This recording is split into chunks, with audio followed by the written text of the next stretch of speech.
सास नंबरी, बहू 10 नंबरी। पूरे घर में मालती देवी का हुक्म चलता था।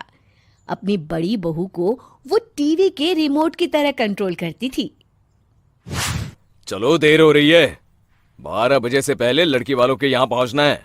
हाँ हाँ, चलती हूँ।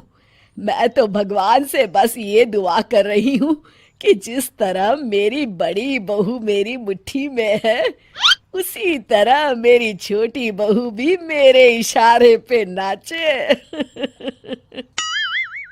अरे भगवान, भला इस घर में किसकी हिम्मत है जो तुम्हारे खिलाफ जाने की हिमाकत करे।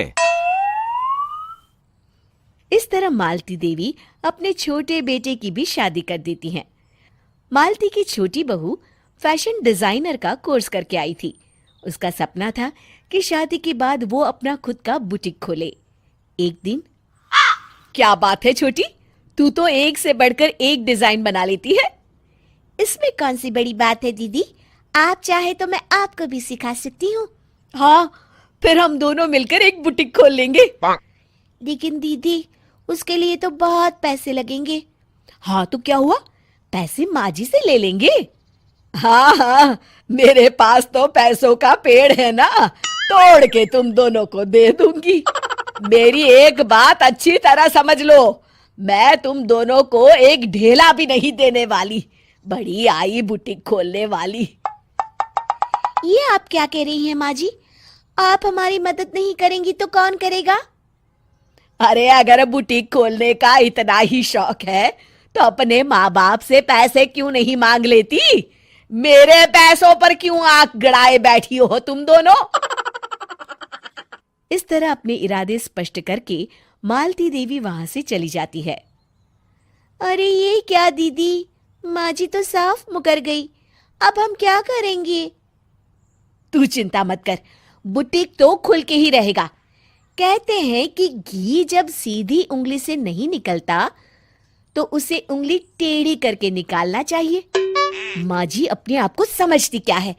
पूरी सोसाइटी जानती है कि माँ जी ने अपनी सास को घर से निकालकर उनकी दौलत पर कब्जा कर लिया है।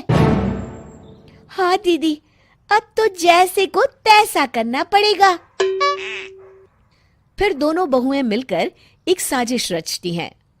एक दिन, अरे नालायक, जरा ठीक तरह से पैर दबा, बिल्कुल मजा नहीं आ रहा। खाने पीने में तो कोई कसर नहीं छोड़ती। तभी वहां बड़ी बहू हाथ में एक फॉर्म लेकर आती है। माँ जी, आपके लिए एक खुशखबरी है।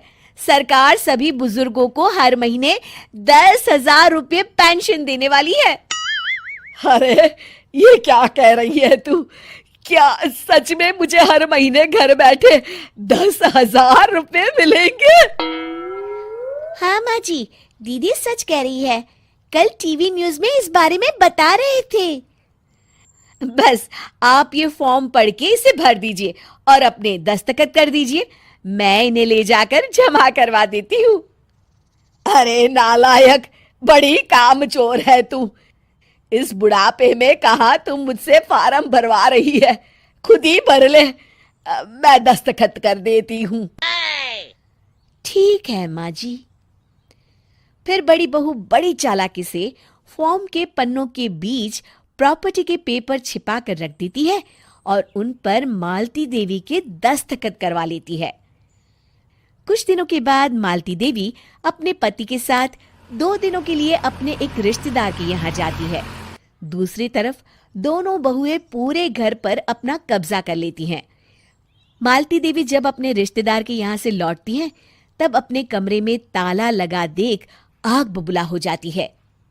अरे नालायको, मेरे कमरे में इतना बड़ा ताला किसने लगाया है? माँ जी, ये कमरा तो मैंने अपने बेटे रोहन को दे दिया है और आज से आप बाहर कोने में जो छोटा कमरा बना है ना, वहां रहेंगी। अच्छा, मैं उस सड़ेले कमरे में रहूंगी है? तेरी ये कहने की हिम्मत भी कैसे हुई? और मेरी इजाजत के बिना मेरा कमरा देने वाली तू होती कौन है? लगता है तू भूल गई, इस घर की मालकिन मैं हूं। तभी वहां छोटी बहू आती है। अरे माँ जी, आप इस घर की मालकिन नहीं है। अब इस घर की नई मालकिन हम दोनों बहुएं हैं। ये देखिए, इन प्रॉपर्टी के पेपर पर आप ही के दस्तखत है। अरे भाग्यवान, ये तुमने क्या कर दिया? दस्तखत करने से पहले एक बार ठीक से पढ़ तो लेती। अरे लेकिन मेरी बहुएं मेरे साथ ऐसा कैसे कर सकती है? अरे तो इसमें कौन सी अचरज की बात है? तुमने भी तो अपनी सास को घर से बाहर निकाल दिया था। टूटा फूटा ही सही, शुक्र करो कि इन दोनों ने कम से कम हमें रहने के लिए कमरा तो दिया। तुमने तो अपनी सास को वो भी नहीं दिया था। आज समझ में आया, जैसी करनी वैसी भरनी। चलो, अपना सामान उठाओ और चलते हैं।